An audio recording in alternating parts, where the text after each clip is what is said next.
Alright, buddy. Can you please grab me the box for the RX, for the AMD RX 6600, please?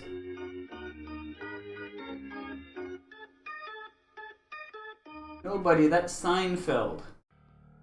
Not even a graphics card. That's a TV series. Why did he grab that? Interns, am I right?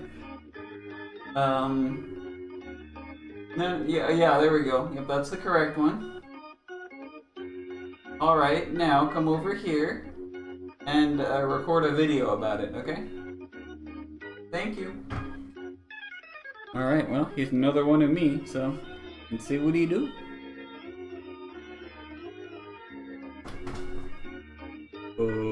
Wait, so...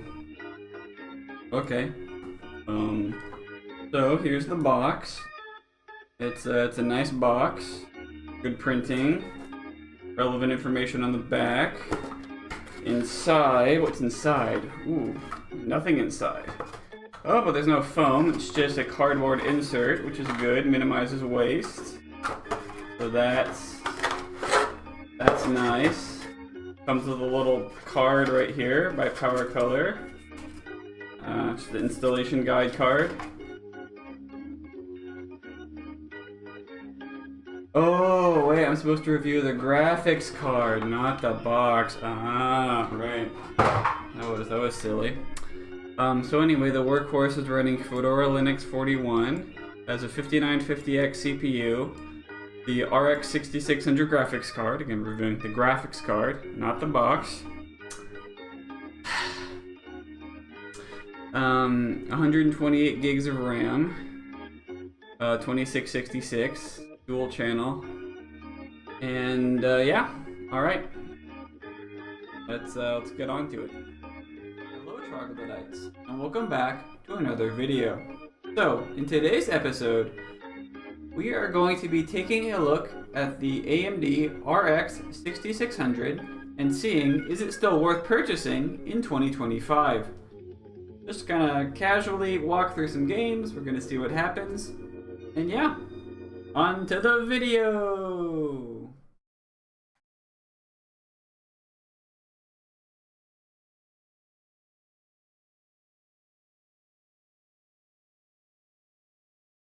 Alrighty then, so the first game we are going to be testing today is Half-Life 2. Now, my goal for today's video is to see, can we hit 4K 60 frames per second, right? If not, what compromises do we have to take to try to get 30 or 60 frames per second? So, without further ado, this is Half-Life 2 at 4K maximum settings. So clearly, something this old is gonna run, you know, perfectly. Obviously. Okay, Mr. Zombie. Die.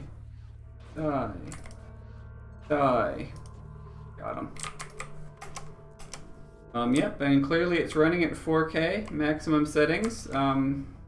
We are recording, so I am obviously screen recording using OBS while I'm doing this. So, you know, things are gonna be a little bit lower than if I wasn't recording, but it shouldn't be that crazy. But yeah, it's running perfectly locked 60 frames per second. Probably could run even faster if I had the higher refresh rate monitor, but I think 60 is fine for most people, especially who are looking at this class of GPU. Like, you're not really going to be aiming for high refresh gaming. Maybe for like super lightweight esports titles, like, you know, Counter-Strike and stuff, but look at Lost Coast. That's a more heavier tech demo, so will this run perfectly? Probably. Let's see. So we had a couple of stutters earlier, but it's not running quite as smooth as Ravenholm. But it's still running pretty good, so... Okay, I'm coming. I was just looking around, Jeez, buddy, come on. It's okay. Yippee! Grenade. Yeah, it's not running perfectly. A couple of dips here, but again, this is heavier, so you know, this card is really intended for 1080p, not 4K. So expecting this to run perfectly at 4K is silly, but it's doing an admirable job thus far, it must be said. Oh, the gun. Ah, shoot. Ah.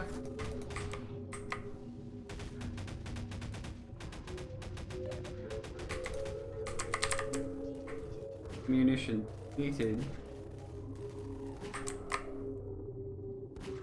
Got him. Alright. That was fine. I don't know.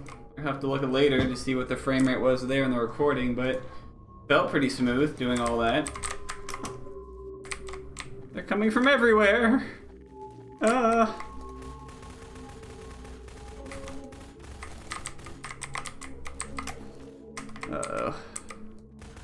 Oh, well, I died again.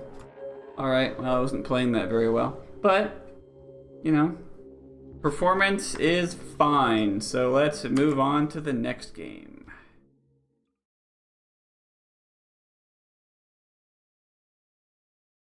Yeah, so up next is Expeditions, a MudRunner game. This is just kind of a simple, slow-paced adventuring game where, you know, you drive around pretty cool off-road vehicles. You just explore terrains, do basic stuff. If you've played any of the other MudRunner games, such as MudRunner or SnowRunner or whatever, it's similar to that, except it's mostly just the exploring part, not any of the other parts. You know what we're gonna do is, let's just run this at 30 frames instead. Let's see if their frame rate limiter actually do that. And everything back up to Ultra. Ultra. Go. Filtering. Ambient occlusion. Will that work? 30 frames. 4K 30. Yes. Alright, and again, we're also recording the background. That's fine, look at that. Alright, in a game this slow paced, 30 is fine. Oh. Alright. And we're playing the game happily. So 4K 30 at ultra settings could work. You might have to sacrifice, because I know 1440p at ultra before was fine, so. And again, this is a game where you really want to kind of slow down, take your time, kind of think about what you're going to do, just like if you're off-roading in real life. I mean, I've never done that, obviously, but, you know, just kind of taking your time, slowing down, checking your route, that kind of a thing. So, 4K at 30 frames per second at the ultra settings is fine. Seems to work just well. Again, if you're playing this at like 1440p or 1080p or something, that would also be fine, because again, this is advertised as a 1080p class GPU back when this thing came out, so yeah, this is kind of a game where you just want to slow down, take in the visuals anyway. Rip, I fell off. Well, that's what I get for not paying enough attention and trying to go too fast and do stupid stuff.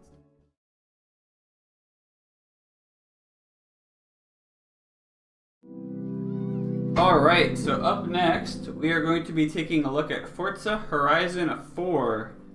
Not Horizon 5, because I don't have that installed, and I don't like that game. So, I like Horizon 4 a lot better. And we're going to be doing something a little different here. So I have this set to, with the dynamic optimization on, high settings, just a high dynamic preset, whatever that is. 4K, 60, VSync on, all this stuff, motion blur, that's correct. Everything else set how I want it, bada bing bada boom. And we're just gonna run the benchmark because, well, that's what the benchmark is for, so let's try it out. Definitely seems to be working though. Definitely maintaining 60 frames just fine here. I might even be able to bump this up to ultra? I don't think so. Because I'm targeting high settings, so.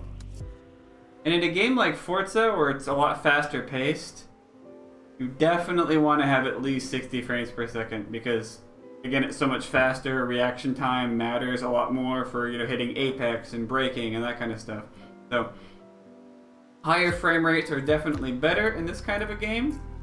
Well, here's the heavy part right through here. Looks like dropped a frame. Yeah, it's gonna start getting heavier through these trees. Looks pretty good though. Looks like we're maintaining 60 frames, no problem. Ooh, okay. Yeah, it seems fine. Wow, that's impressive.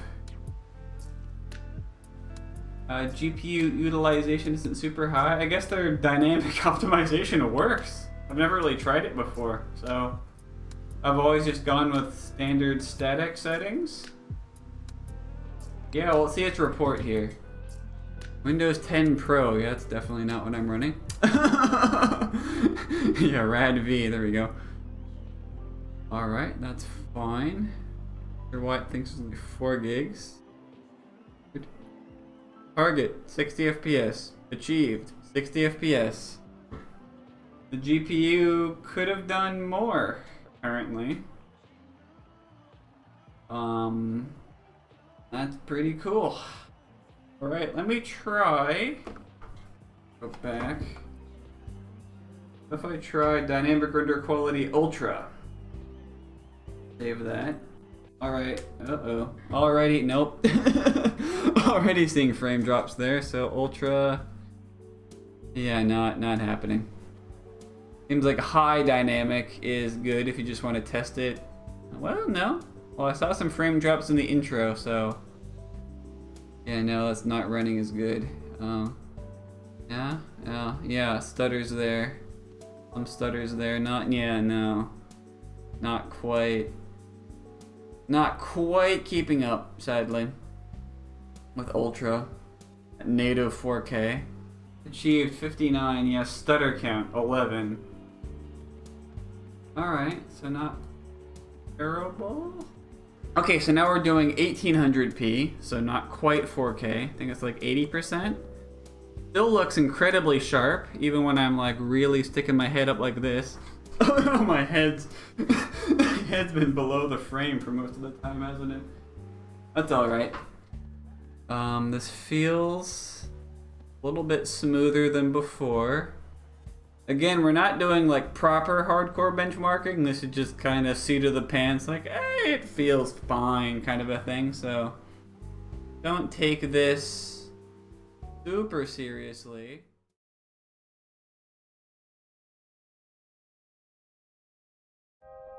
Alright, so up next is Lego Builder's Journey. Now, this game is an interesting test because this game has all the ray tracing options. So you can really see just what blasting this thing with ray tracing will do. So this is our big ray tracing test right here. How well can the 6600 handle ray tracing? And already it's not great. Alright, so let's just turn FSR back on again, performance mode. The ray tracing shadows, and already with FSR performance it's fine. Ray traced reflections. Alright, so nicer. Still hitting 60, ambient occlusion. And that kind of cleans up the lighting over there, makes it look a bit more correct. It's better bounce lighting. Global illumination. Oh yeah, that looks a lot better. Still hitting a native 60. I turn it a little bit up from FSR balance, maybe. Quality. Quality looks fine. I'm quite hitting 60. Balance is fine. All right. Yeah, I mean, I'm running all the ray tracing effects at 1080p with FSR. It looks pretty good. Oh, I see. Person hold it. That's what we keep down. Yeah, in a game this small scale, you can kind of get away with more ray tracing, but you can handle it. Okay. Not amazing, but I mean, we're nowhere near 4K. We're already down at 1080p with upscaling, but we have all the bells and whistles enabled. And if you're running this on like a 1080p display, it would look pretty good, I think. Again, frame rate, not really that important in a game like this, so need that. Just have the only ray tracing effect I'm going to enable right now, or ray trace reflection. That seems to have by far the biggest impact. Everything else at high. Now we're getting a nice, nice 60 frames here. Bring FSR up a little bit. Yeah, so I mean, with or without ray tracing, the game still looks incredible. But adding ray trace reflections, I think that's probably the one you should go for. Then 1080p, FSR ultra quality, everything else at high raster. Looks pretty good. This little tiny scale here. Alright, so overall, is the RX 6600 worth purchasing in 2025?